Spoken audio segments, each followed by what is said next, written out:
BHM, the Media Project.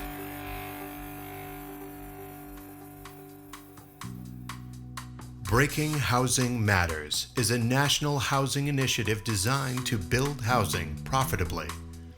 It is a first-of-its-kind initiative currently being piloted in Vermont, USA. BHM brings multiple key stakeholders from the housing development ecosystem together to solve the dual issues of affordability and profitability. Participate in an all ships rise approach designed by a multiplicity of internationally recognized experts in development, economics, housing, and governance. Learn more and purchase the book Custom Made Housing for a New World Disorder by BHM founder Peter DeCrassel at breakinghousingmatters.org. Press and program inquiries should please contact our agent at scott@smgravesassociates.com.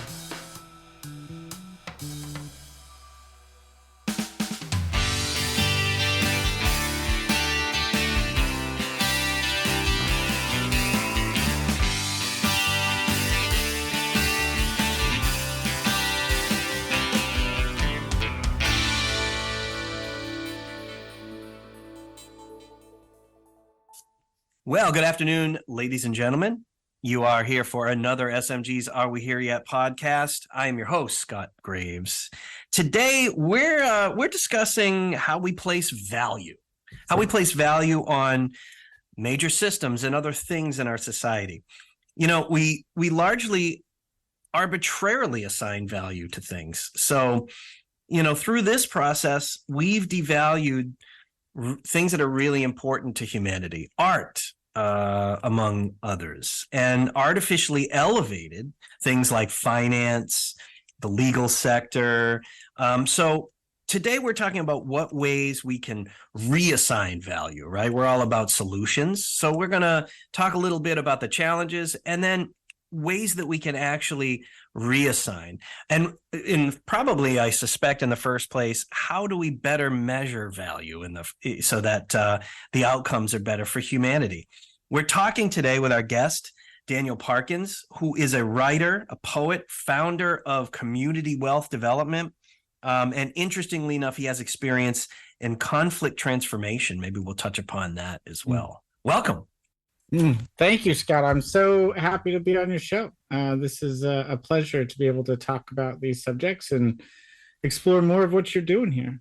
As with so many of our guests, we have no shortage of things. We've come to know that we have no shortage of things to talk about. So Indeed. Why not hit the record button and capture some of that? You know, that's what we're here to do. I love it. Let's jump right in. Let's talk about value. Let's talk about value and why. Where are some of the areas first that you feel like we've placed the least value, where we maybe want to do the opposite of that? Oh, that's a tough question about where we've placed the least value. But I think that at least in the last century or so, we have really and this isn't just the United States. I would say that countries across the world have tried to reduce value in kind of communal cultural practices. Like if we look at China, for example, just like trying to get rid of the old ways, you know. Right, cultural revolution. Cultural revolution. We look at what happened with during the 60s and just that transition into communist China. Apologies for the slip there, but seeing that transition away from the old ways, that cultural revolution says we're no longer going to do all of these traditions that have held power for 4,000 years, and we're going to do this communist thing instead. Similarly, you see that same kind of transition in Russia as they transition away from the czars, which was the powerhouse of Europe for 300 years, and then moved into communism themselves. I think the United States is very much on a similar path through a very different approach, I would say. But we've had those great, these examples in capitalism, where we've I'll use one of capitalism's greatest terms, we through efficiency and through devising efficiency and making improvements through efficiency, we've assigned value. It seems to be one of the characteristics is we've assigned value to things that are relatively simple to measure in terms of their monetary value. So not just that they have value because of the circumstances within the market, but they're also things that are relatively easy to place a value on, whereas trying to place a value on art is so subjective to the individual that it's harder to place a market value on that. But nonetheless, something like participating or in the creation of something, and that is an artistic expression, this isn't just something that needs to be valuable in the marketplace. I mean, this is like fundamental to our human existence. We need this to happen in order to be more human. I think it even goes beyond just efficiency, though. To speak to that specifically, I think that is the approach that the United States has definitely taken towards reducing cultural practices, cultural values. Art being a great example, right? And it's largely driven by the market forces of capitalism, by the cultural norms and traditions of capitalism specifically, right? Where I was talking about China and Russia using the state, the government apparatus, to make these kinds of transitions for efficiency's sake in their own right, by the way. I would actually argue China and Russia are just forms of state capitalism and not really communism, but that's an entirely different subject. To get back to the subject here about, so efficiency is a part of it, but I think the word behind the green curtain, if you will, is actually security. I think that governments are very afraid of the power invested in culture and in art. I think they're very afraid of people practicing norms and traditions and behaviors that don't align with state interests, right? And if we look at the United States and the interests of the United States geopolitically, if we look at that globally, and if we look at that within our economic system, and us being, the United States holding the global hegemon in terms of currency, that means U.S. interests are going to be based on scaling markets and expanding those economic, benefits as much as possible. And so if there is a cultural practice or a behavior that is working against that, it's not even really about efficiency. I mean, efficiency is what they talk about, but it's a problem with security. Like at the on the home front, if we decided that, hey, you know what, we really just ought to have gardens in our front yard, all of us, everywhere, right, because it would be more self-sufficient, and we could really support each other and save a lot of money, and it would create these communal bonds, and it would absolutely crush the farming industry in America. And so and not necessarily all farmers, mind you. No. Ag industry, right? The industrial farming complex is would die, right? And that's big business. That's a huge U.S. interest that the government seeks to protect. Well, it's these interconnected businesses of chemicals, heavy machinery, petroleum, all of that, right? Yeah, no, and all the things in between, including GMOs, right? You get into how that machine is perpetuated. Like it's very much based on efficiency's sake, but it's also based on profit. I would say profit is, efficiency is the driver of profit in a lot of ways, based on neoclassical standards, that is. And I think that's where we actually see the largest diminishment of other values, right? Like the dollar and the desire for greater economic power, and therefore converting that economic power into hard power by making lots and lots and lots of bombs. The United States can secure its interests. What's interesting about this, there's an irony somewhere in here. in that I agree with everything you just said. And yet I can point to when we talk about placing a value on culture, right? We have this strange we've exported we've exported our form of capitalism around the world, as you've expressed, and yet this is the country that, as a great example, probably our biggest one, devalues entirely the genre of jazz music. And yet, if you go around the world, jazz is elevated a lot more, perhaps because of the exotic, perhaps simply because it resonates with people across a wide variety of cultures, right? It's the act of doing it that makes it more universal as a musical genre, but also as a verb, as something to do, as a way to express yourself. But you go around the world, and our jazz stars are heroes, right? Red carpet. And many of them have left the United States historically and current in contemporary times to have make a much better living outside of the country, playing the music that they learned here, right, where the music was born.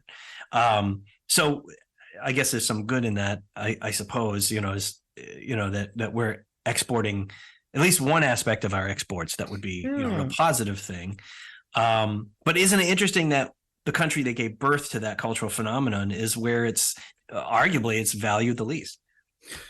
It is interesting, and I think it's for very fascinating reasons, and that is that culture and the practice of culture is innately human, and I don't use words like innate very often, right? But I think that one of the things that defines us as human, that allows us to really explore the human condition, quote unquote, is the capacity to create practices and customs that are meaningful, that like hold power. And I think jazz is a really great example of that, because let's think about where jazz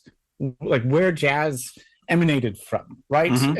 Jazz came out of a pretty dark chapter, the Great Depression, and out of the South. And you probably know much more about the history of jazz than I do. I'm speaking in generalities here, but I think it's fair to say a major chapter of it, yes, came out of the deprivation of the Great Depression. Before that, coming out of the 19th century, it comes from, in short, where white, black, and a much more nuanced society, especially around cities like New Orleans, where it wasn't just a white and black culture thing. You had the Creoles, you had class strata within the African American community and the non-English speaking African American community, separate from even the white community and separate from native slaves, right? Just a complex system, but that's where the music comes from, basically the gumbo of life that is the American South at the end of the 19th century. Yeah, that kind of makes that's such a powerful space for something like jazz to come out of, right? And I think it really speaks to the medium in a lot of ways. Jazz artists were musicians that definitely knew what the hell they were doing, and they were breaking all the rules. Yeah, that's true. Yeah, there's an irreverence there that's simultaneous with deep intellectual curiosity. Yeah, and then so deep intellectual curiosity connected to a rebellious nature, right? And then you expand that and you get into the 50s and 60s, where we start seeing the hippie movement, and we've got the Beats in the 50s, the hippies in the 60s, and we see this whole cultural revolution here in the United States in a radical way that was absolutely terrifying to the U.S. government. Yeah, that's true. That's true. And so okay, this jazz thing's pretty cool. We've made lots of money off of it, and now it's global, but no more of this let's be friends and not make money business on the street. Right? Well, it's so wonderful in that context that you're describing. It's wonderful how many parts of the rest of the world, even to this day, are sort of giving it back to us. It's sort of like their way of saying, here's our priority when we think America. Here's what we think. We think of jazz, and there it is, Let me paint a picture for you, if you will, and then I want to get your reaction. And that is, in our current society, for some time now, and there's many different forces that brought us to this point, but I mean, when we think about the overemphasis in our not just in our economy, in our society, really, of, think of the financialization of things, right? Think of everything, key sectors right now that we all pretty much can agree on have been underfunded, chronically underfunded at this point, versus the wealth building capability of our investment sector, financial sector.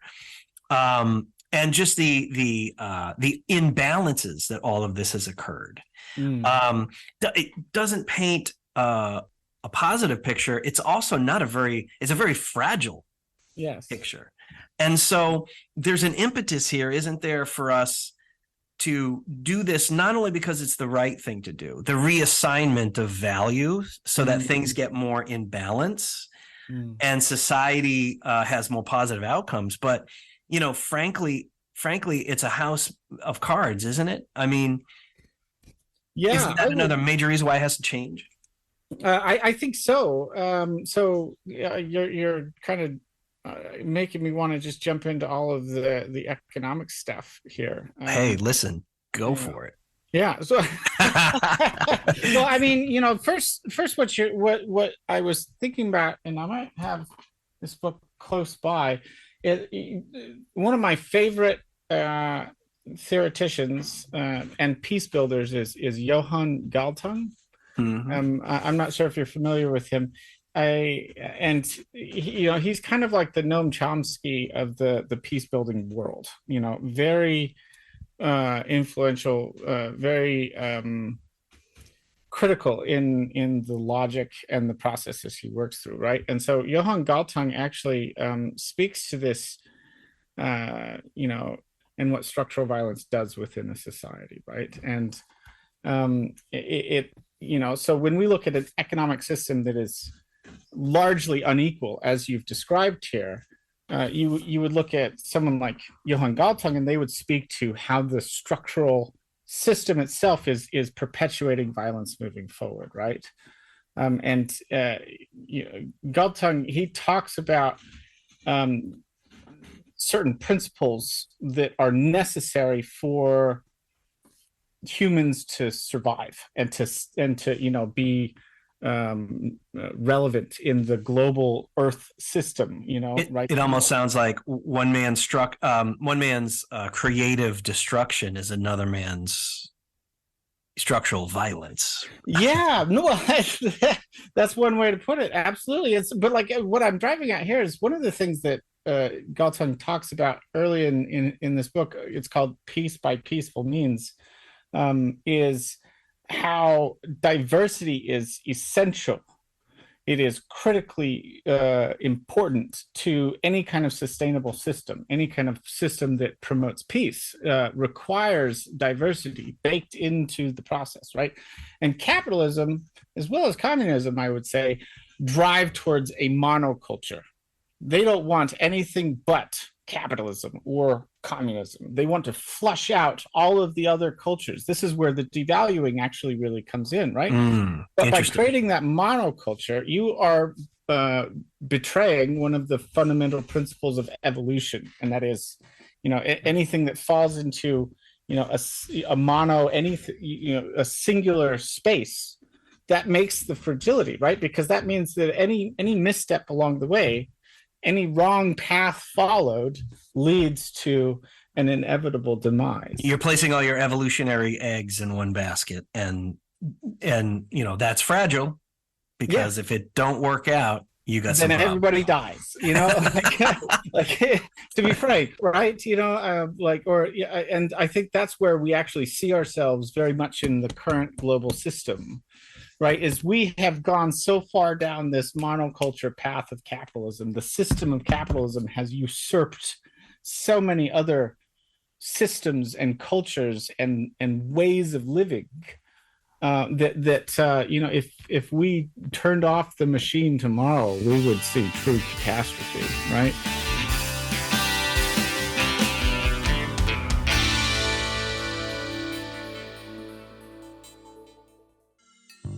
Imagine a vibrant region that embraces innovative technology and systems, allowing individuals and businesses to grow and thrive within the natural and cultural lifestyle of Vermont. Imagine the Black River Innovation Campus. Our community includes business and technology programming, co-working and technology tools, and other exciting experiences that are quickly creating an outsized impact to our little corner of northern New England here in Springfield, Vermont. PC Mag rates Springfield, Vermont number 8 for the best work-from-home cities in the U.S. Join us in Vermont. Begin your journey at bricvt.org.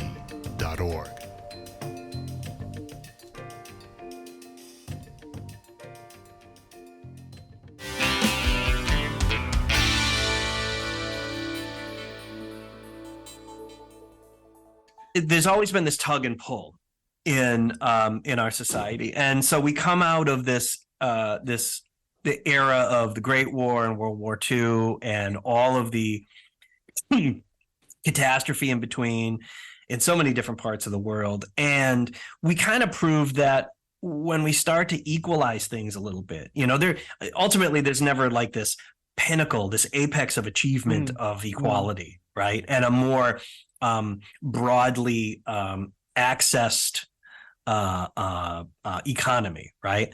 For more people, building wealth for they and their families. But we got close, and through that process, I feel like in a lot of ways we created a more stable society.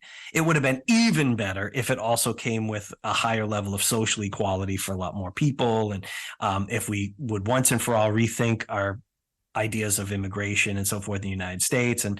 But a lot of this is also global too, right? Now we've started to retreat from that gradual path towards that better place. Some of us would call it a better place, right?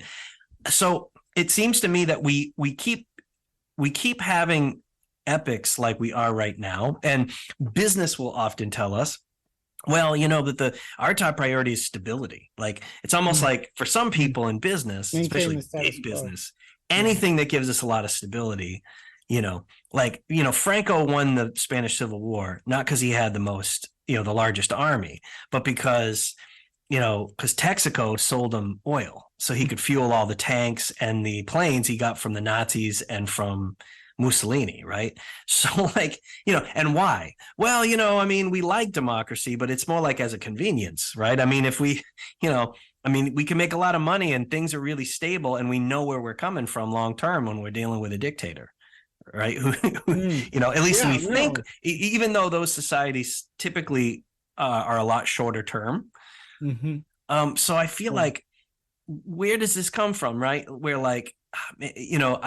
when is enough? When have we proven that that a reassignment of values for the better is actually the right way to go? I think it's, I liked how you started this with like that tug and pull, that ebb and flow, right? There is a pendulum that is often present in these types of social movements. And I think that at some points in our history, we have valued other things outside of just money and finances more than we do today, especially, right? Even if we just look back, to the 1950s and 60s, that era that was so significant for the United States in a lot of different ways. A lot of people would think the 1950s was a relatively conservative era for the United States. But I would say that economically speaking, and in terms of how we valued and structured our system, it was much more politically liberal, right? Not economically liberal, but politically liberal. Those are two very different things, right? And so like we were following more Keynesian economics. Yeah.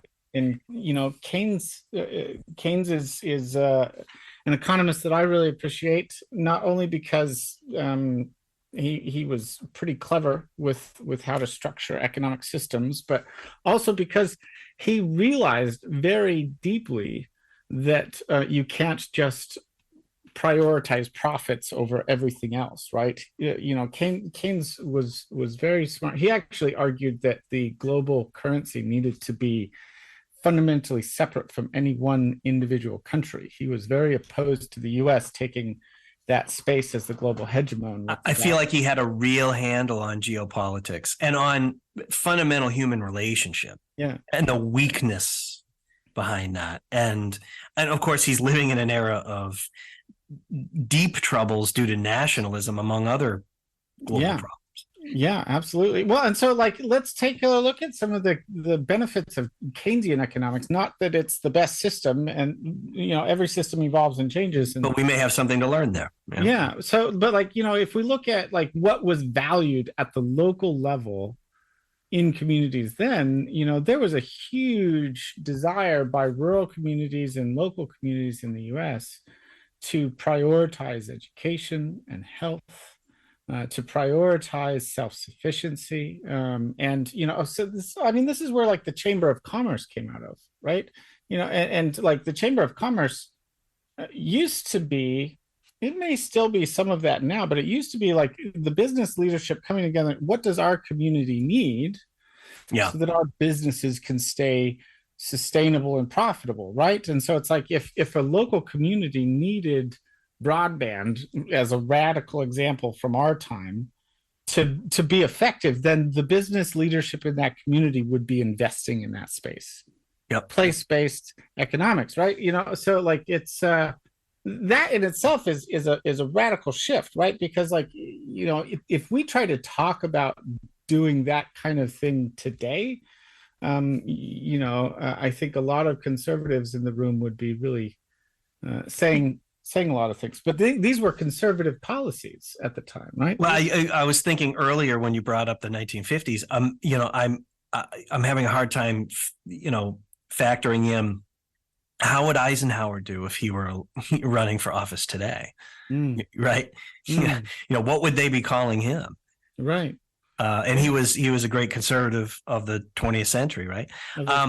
There's an interesting phenomenon that I think is relevant to the part of the conversation we've come to, and that is the idea of decentralization versus centralization of things like major systems, which end one of the end results is how we value things. The same time period that you just described, okay, in most cities and towns in America, urban or rural, as an example, local bankers, if they saw a young person that really had a lot going for them, and they could lend that person the money to go to college, it was not unheard of occasionally that something like that would happen. And that assessing that, underwriting that loan was entirely the power of that local bank and that local banker and the family. And it was understood this is either going to work or it's not going to work, because I know this person's family, because I know this person. Right? Maybe this person worked for us before. The same by extension to local business lending, right? Is I feel like there's a lot of ways now that we're sort of touching upon where some of the solutions lie, and I'll let you get back to the Keynesian thing in a minute. Sure. A lot of it has to do with reassessing how we make decisions, like the processes that dictate how we make those decisions. I'm not necessarily saying that we get rid of all regulation in banking, because part of how we got here is at the investment bank level, deregulating all that stuff, and then some. That was a problem, right? But at the same time, our regulations have centralized local banking and have really hamstrung local banks to make decisions based on knowing, truly knowing, and or the process of getting to know your prospect. And just knowing like Yeah. this person's going to do everything they can to make their business successful and pay this loan back. Almost none of that goes into that decision-making process anymore. And that has a profound effect on our cities and towns, on our downtowns, for one. Yeah. No, and it does have a profound effect. I think there's pros and cons to having that kind of very personalized space. If we look at the 1950s and who was getting loans based on identity, I think there are some problematic elements to that. But on the whole, I think that having localized banking systems that can be communal and that can be connected to the community and not just some arbitrary abstraction of financial power, right? Yes. I think that there is value in that community aspect of banks being, friends and neighbors to the people that they're working with, right? Right. That can be very powerful. Yeah. Well, you just described, the major challenge with it, of course, is the counterbalance to that is that class and race are all of our relationship as United States citizens to a history of how we've dealt with class and race, right, is a major structural challenge to that. And I think in some ways that forced some centralization in some regards. Like, how do we create equality? Now, I'm not talking equity, but like, I think the question of the day was really more about equality. How do we create a system where everyone is treated the same?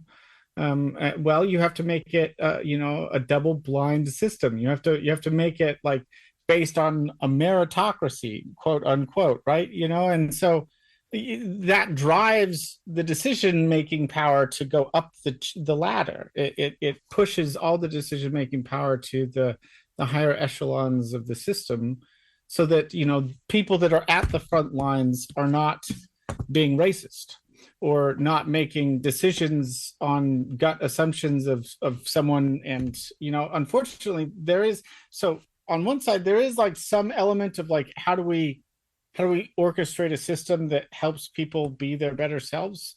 I think there was some of that there, but at the same time, it's like, then neoliberalism kicked in heavy at the end of the 70s, right? And Keynesianism went out the window. And I don't even know if that's the appropriate return, like going back to Keynesianism. I don't know.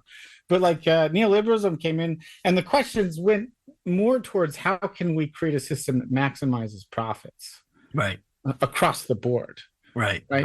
And so it like now we're not having decision making be withdrawn to create greater equality. It's being withdrawn so that only profitable decisions or measures for the folks at the top of the food chain there are prioritized. Isn't another solution to infuse this culture anew with long-term thinking versus short-term thinking? We speaking of the 1970s, right? This is the era when in 1974, as an example, we pass ERISA. This is a large piece of legislation that, among other things, brought to the table the modern program for employee stock ownership, the ESOPs, right? And a variety of other things that have been on the books as law since then. And yet that didn't become a predominant corporate model, right? This is also the era of corporations selling off manufacturing overseas, getting rid of all of their research and development and externalizing the costs of research and development on other parties. And, and your academic sector, right? Large research universities start to become the externalized research and development for corporations, as opposed to just pure science, mind you. Right on. So like, so obviously the predominant model, and while I, tout myself as a local venture capitalist, at the same time, there's a lot of forms or a lot of organizations within private equity that have been detrimental to the country, right? That this era ushers in the 1980s, the hostile takeovers and a huge amount of consolidation that's with us to this day, 40 years on. And it's this process that continues, right? Yeah. So like, it seems to me like that's another one of those like general solutions, right? Or a process to apply that in a variety of ways is like, is bringing back a lot of that active, work. Yeah, well, I mean, long term versus short term. That's what I'm really kind of fixating on here because, I think Keynes did have an eye for longer term economic solutions. Neoliberalism is really, the end result is, what's our quarterly output, right? That's where we're at today, very short term. But to kind of draw back to where we kind of started from, there's no game that is longer than cultural transformation, right? Like Agreed. yeah. So like culture is really, it's fundamentally a long-term strategy. And I think that where we've seen that those strategic levers being pulled is towards profits for the last 40 years, towards exporters. It's an export winner's game in a neoliberal society. Domestic markets suffer in neoliberalism in every country in the world, right? And we've literally proven that out over the last 30 years. Yeah. Globalization was supposed to be this awesome sauce. Mm. Yeah. and it has been for a few people. Yeah, it has been for a few people, and a few countries have done well by it. Because they were heavily export driven. I mean, this is in large part where China's miracle economy really comes from, is, they were such strong export driven manufacturers that they were able to build a massive system, based on efficiency.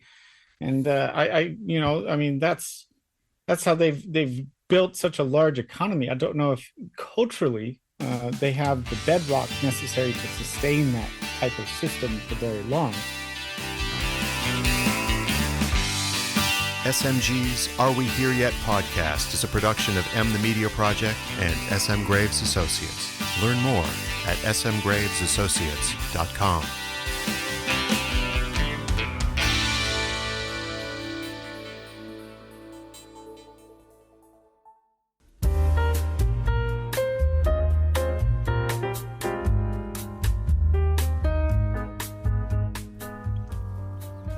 Here in the Jazz Room, we met with piano composer Orrin Evans at the Pittsburgh International Jazz Festival. In part 2, we talk about the origins of a couple of songs featured on a CD and learn about the musicians who were on this CD with him. And now, enjoy the show.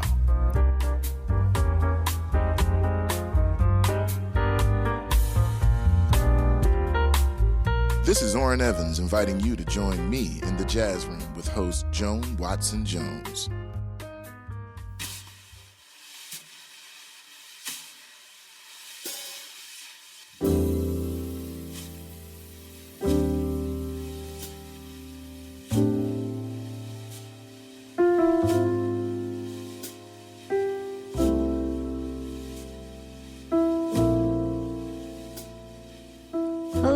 Welcome to the Jazz Room. I'm your host, Joan Watson-Jones. Thanks for stopping by. Come in, relax, enjoy great jazz.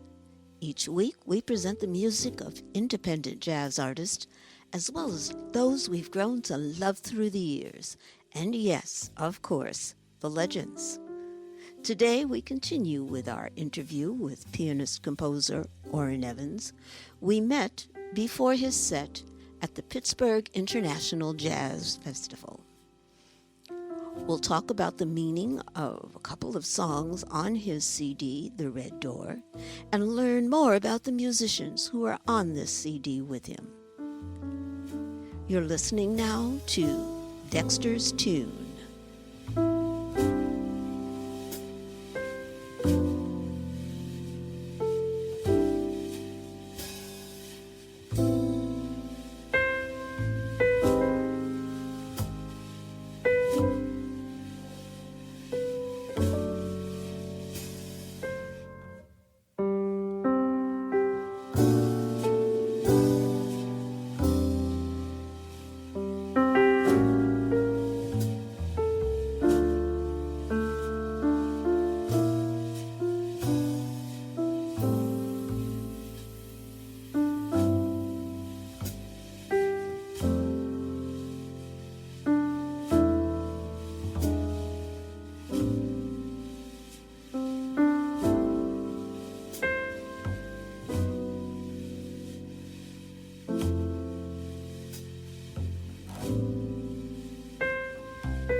Now, I wanted to ask you about your original music on The Red Door.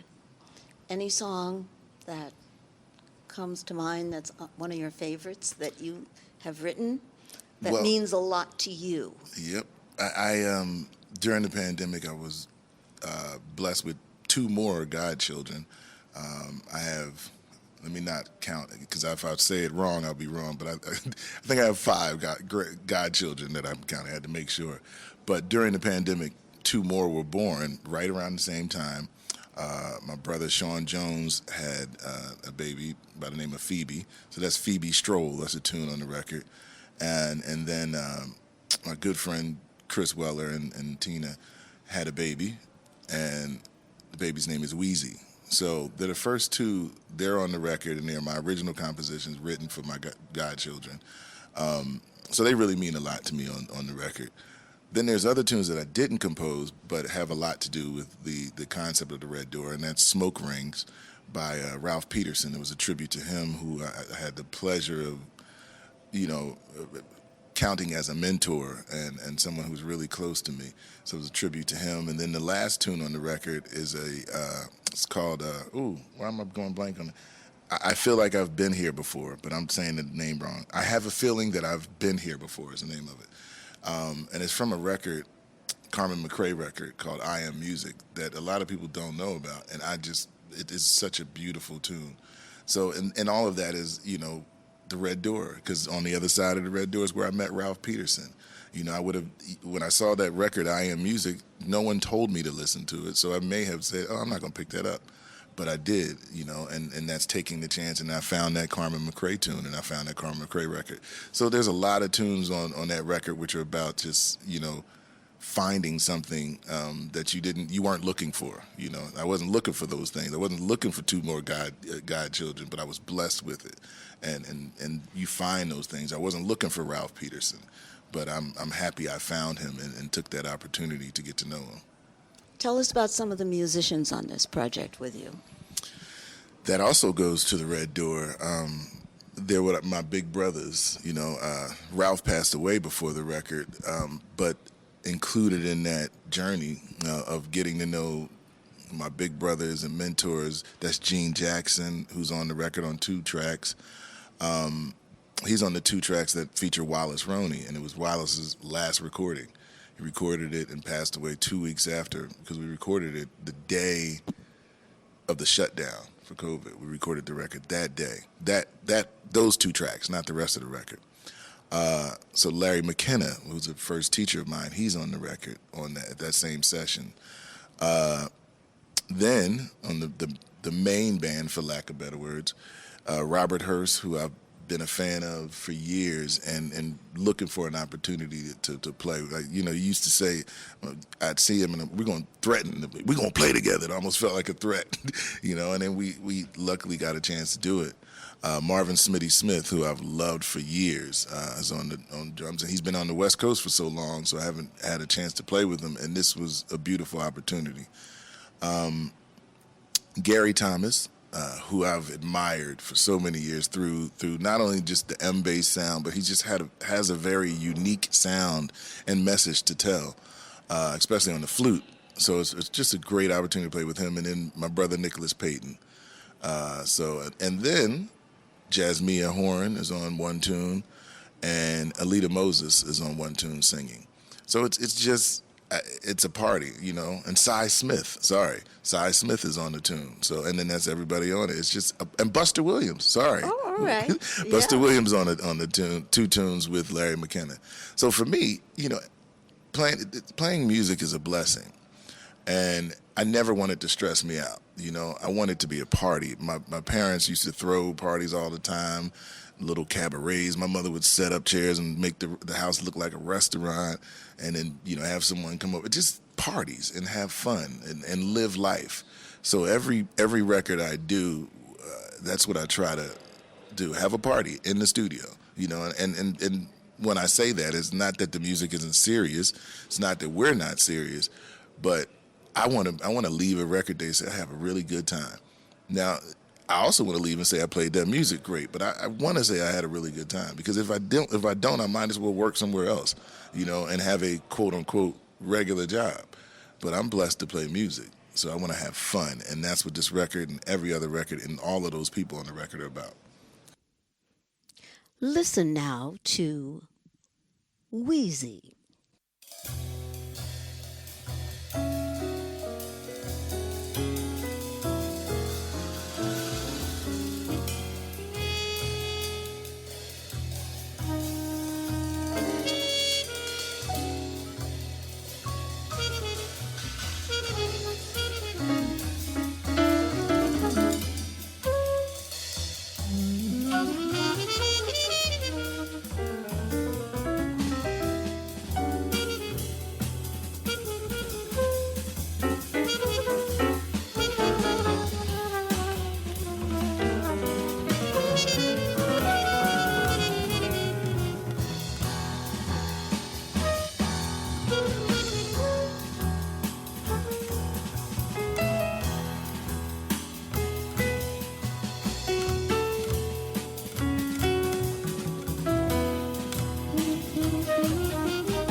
the Vermont Technology Alliance. The VTTA is the only statewide organization focused on Vermont's tech business sector and entrepreneurs. Our business members are Fortune 500 companies, startup founders, small business owners, and soloists. We provide advocacy, recruiting of tech talent, events, and other networking opportunities. We are the heart of the tech ecosystem in Vermont. Become a member now at vtta.org. The Vermont Technology Alliance. Tech thrives here.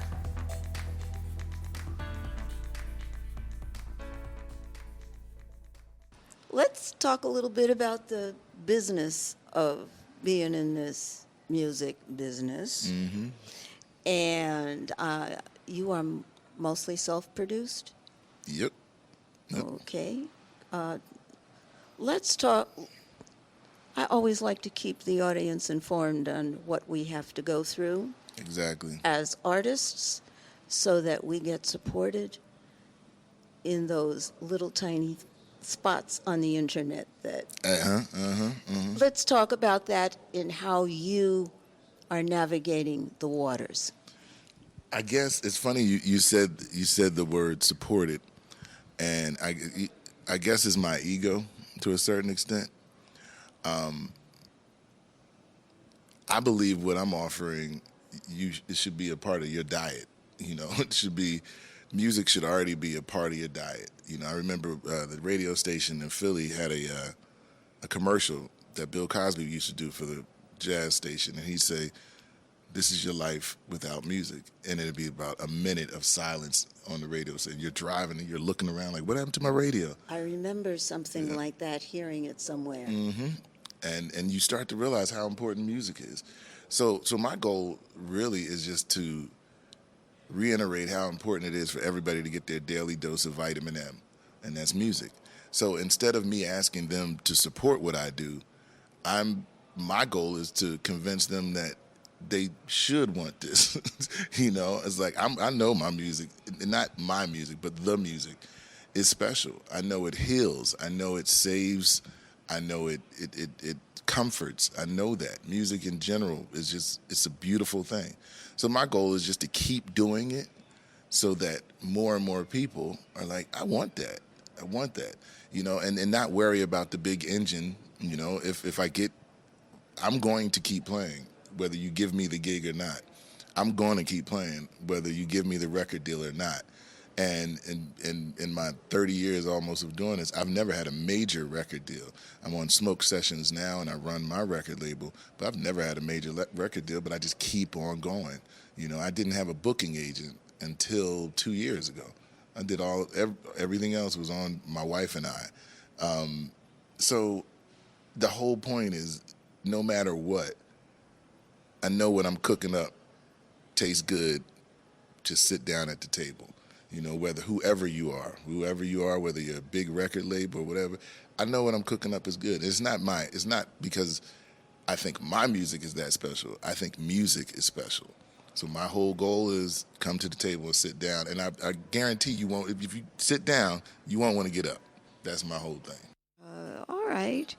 And we've talked about it in many different ways. You've already told us what keeps you going. But in moving forward, is there anything else you have in mind? You know, down the line, I'd like to do. You know, my goal is to have a venue. I want to have a jazz club, but also do lessons in schools. You know, if one big building, there's a jazz club, and then there's lessons upstairs. That's my goal. You know, I love being on the road. I'm not one that wants to not be on the road, but I would love to have something like that. My oldest is 30 years old now, and my youngest is 25, and they're both two young men that I know could work well with me and my wife and building something. So my goal is to really deal with legacy, you know, and what am I going to leave? You know, thankfully my parents have, you know, boxes of plays that my father wrote, and then they were published and performed, so I can see them, I can look online, and learn about my father, even though I lived with him, but I can learn stuff I didn't know. I'm like, oh, wow, I didn't know that happened because I was only 5 when that happened, and my kids can look back and see who their grandfather was. And I want to do that, but in a different sense where it's like, let's say I call my club, I'm gonna put it out in the universe right now. I call my club Uncle O's, because that's a lot of people call me Uncle O. So Uncle O's, I want to be around 50 years from now, Uncle O's, and with my either grandsons or my sons running it. That's what I want to do. I just want to continue the legacy of creating and presenting music and have something for everybody to do, for it to be, All right. All right. Now, how can people find you on the net for those who don't have the opportunity to get to a jazz festival or? Yep. Well, OrrinEvansMusic.com. And I'm glad you said that because it just reminds me I need to update it. That's the part that people don't realize when you're doing all your work on your own. It's like, oh, shoot, did I put the dates up on my website? Did I change my picture? And so OrrinEvansMusic.com. And then I'm on all the social media things. I'm definitely out there for people to find. And I like I do enjoy social media and having that way, because the jazz train wouldn't have happened without social media. So I love those opportunities to be seen. And it was great during the pandemic. Those things help, stay alive and connect with people that you couldn't see. So I'm always there. Facebook, Twitter, Instagram, and OrrinEvansMusic.com. All right. Well, thank you so much for Thank you. spending time here in the Jazz Room. Appreciate it.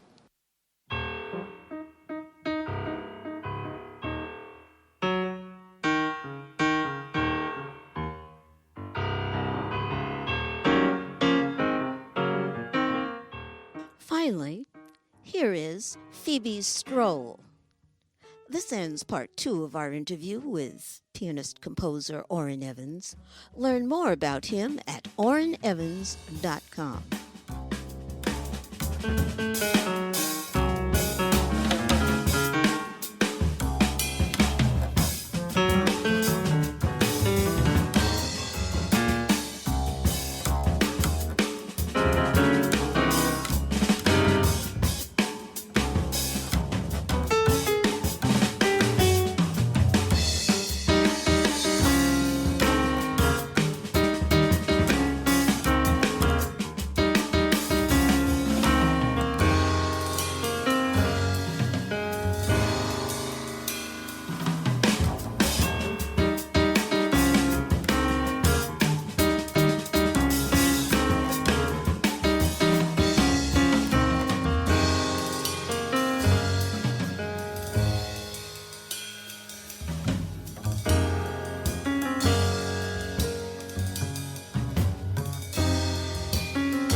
come to the end of another show.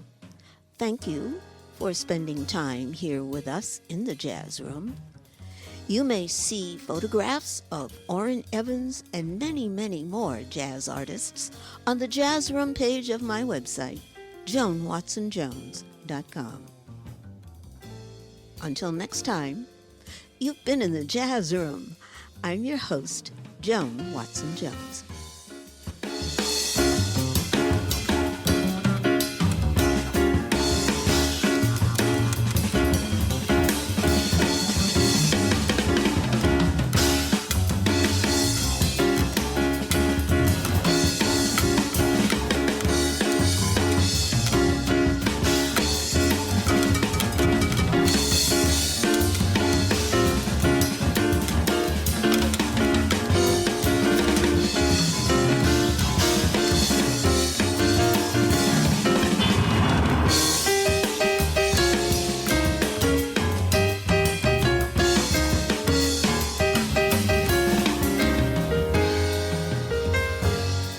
Jazz Room is distributed by M The Media Project and SM Graves Associates.